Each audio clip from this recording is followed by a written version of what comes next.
Baik, selamat sore rekan-rekan media. Baru saja tadi dilaksanakan fit and proper test, kemudian dilanjutkan pendalaman oleh Komisi 1 DPR, dan alhamdulillah pada sore hari ini saya merasa bersemangat tinggi, ya, karena ada support dari Pak Kabari, Pak Kasat, Pak Kaso yang bersama saya dalam mulai berangkat tadi sampai selesainya pun ditunggu beliau-beliau. Tentunya ini menjadi awal yang sangat bagus dalam sinergitas maupun soliditas kita ke depan untuk melaksanakan tugas sebagai Panglima TNI tentunya dengan baik.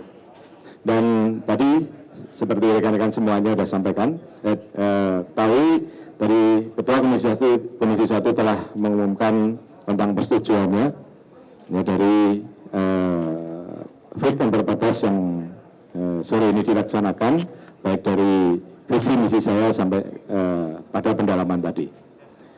Kemudian yang tentunya yang menjadi perhatian saya nantinya tadi yang sudah disampaikan oleh Komisi 1 dalam pendalaman, ya, mulai dari operasional baik di Aceh, di Papua, kemudian di Laut Cina Selatan, kemudian alutsista, kesehatan prajurit.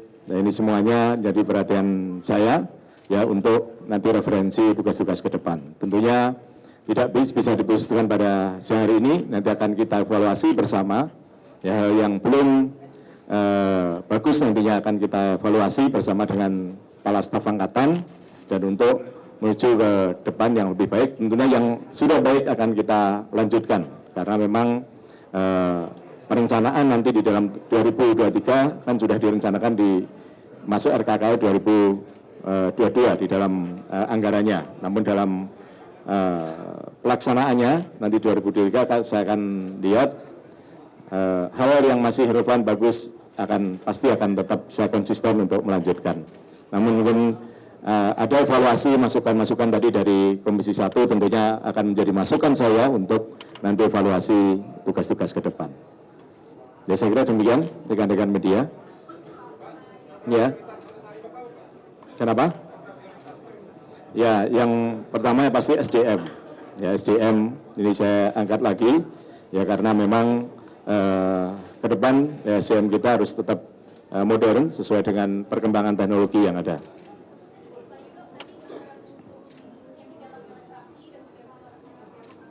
Kenapa?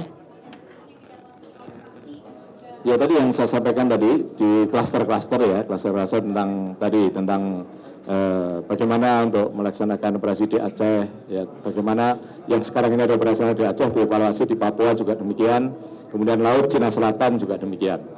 Ya, ini semuanya nanti tadi yang masukan dari Komisi 1 nanti akan saya gunakan sebagai evaluasi untuk pelaksanaan ke depan.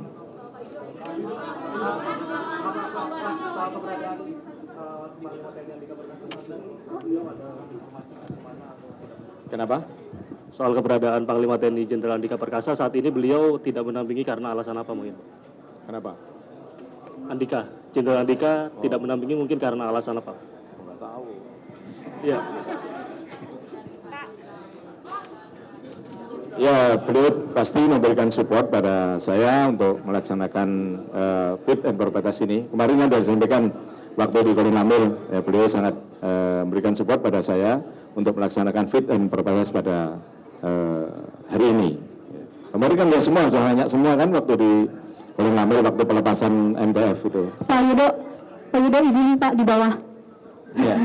Pak, yang digaungkan dari Panglima sebelumnya kan selalu soal perubahan pendekatan dalam konflik di Papua. Nah, kalau dari Pak Yudo sendiri visinya seperti apa sih untuk? Ya, nanti akan di klaster-klaster kita lihat situasinya, apakah masih relevan atau tidak. Karena di sana kan ada daerah yang sudah relatif kondusif, kemudian masih ada juga daerah-daerah yang masih kerawanannya tinggi. Ya, sehingga dari operasi yang tadi yang sudah disampaikan tentunya akan kita evaluasi, tadi juga sudah saya sampaikan ke Komisi 1. Jadi tidak semuanya mungkin dengan operasi yang sama. Ya, nanti tidak pendekatan humanis begitu Pak? Ya pasti lah. Tadi kan saya sampaikan bahwa walaupun TNI tegas tapi tetap harus humanis. Pak Yudo izin Izin Pak Yudo Firda dari Detikom, Pak izin bertanya soal kasus yang teranyar di internal TNI dan Pas Pampres diduga melakukan pemerkosaan terhadap mayor di Kostrad. Izin ya tanggapannya bagaimana? Ada orientasi ke sana juga nggak penindakan hukum di tubuh TNI nanti ke depannya jika memang disahkan sebagai Panglima? Terima kasih. Ya saya belum tahu itu, nanti akan kita cek dulu ya, karena ini matra ya darat, nanti kita kan ada puspom mat, ya ada puspom mal, ada puspom AU. Ya, nanti pasti kalau sifatnya pidana, nanti pasti akan dilaksanakan proses hukum di masing-masing matra. Pak izin Pak, kami Pak izin soal ini kan memasuki tahun politik Pak. Nah TNI bagaimana untuk menjaga netralitasnya dan persiapan Bapak untuk memasuki tahun panas, tahun politik. Terima kasih.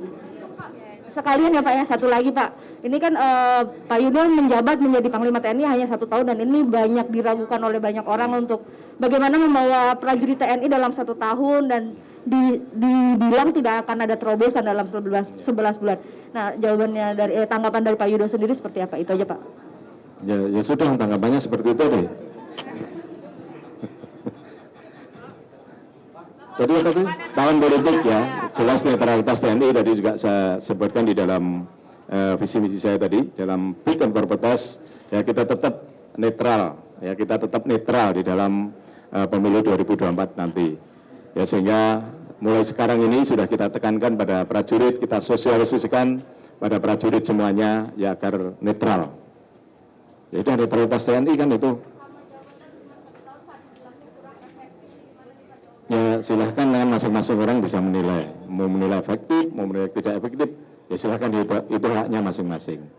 Ya tadi kan sudah ada di dalam 1 tahun 2023 ini perencanaan apa saja yang akan dilaksanakan, kemudian nanti tadi ya dari evaluasi tadi tentunya akan kita laksanakan. Nah nanti kan kita akan konsolidasi dengan para kepala staf angkatan, bagaimana membuat TNI ke depan ini yang lebih solid lagi, sinergi lagi, tapi apalagi dengan Polri.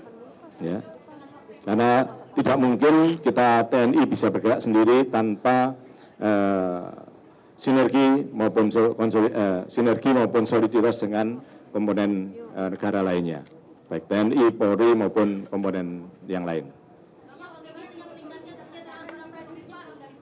Loh, ya harus dilaksanakan tuh. Tadi saya sampaikan kan ya harus dilaksanakan. Nanti kalau nggak bisa dilaksanakan kan dipanggil lagi saya berarti RDP di sini. Ya harus bisa dilaksanakan, itu sudah menjadi komitmen saya. Kamu harus dilaksanakan. Tadi kan sudah RDP, fit and proper test ini kan ada pertanggungjawabannya, tidak sekedar berkotor selesai. Nah, tentunya nanti di dalam 100 hari pertama pasti Komisi 1 akan mengecek bagaimana apa yang sudah dilaksanakan dari visi misi yang sudah disampaikan tadi kan gitu.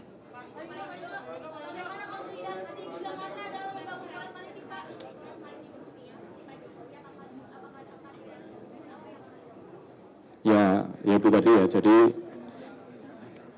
konstelasi negara kita ini adalah negara kepulauan, 3/4-nya adalah laut. Semua negara sudah mengakui bahwa negara Indonesia adalah negara maritim, apalagi dipertegas dengan visi Presiden tentang negara maritim. Ya tentunya nanti akan kita tadi termasuk kekuatan maritim ya kita tingkatkan, kemudian tadi mengamankan semua jalur tol laut, kemudian mengamankan pelayaran internasional, sehingga pelayaran internasional karena melalui mayoritas pelayaran nasional pasti melalui perairan Indonesia. Nah ini kewajiban kita untuk mengamankan, ya, untuk menjamin keamanan baik navigasi maupun keamanan dari perombakan dan sebagainya. Apa? Kenapa?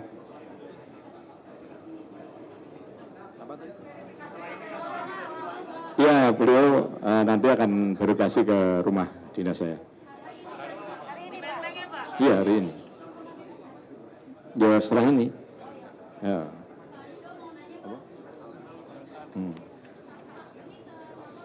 Yang nanya lain jangan ini terus. Ayo.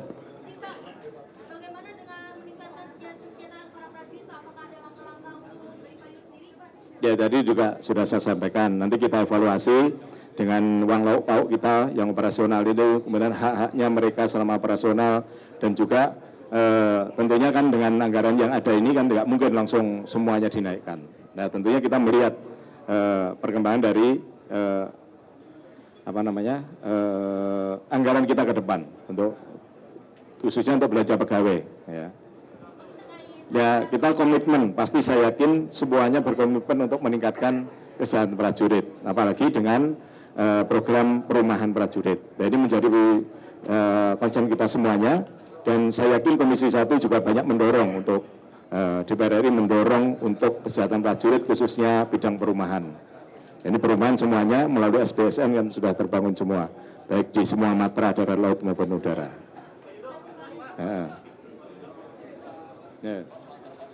Sudah ya? Tuh, ini lagi. Saya kira cukup, nanti dilanjut lagi setelahnya. Enggak? Foto bareng Pak, foto bareng, selfie.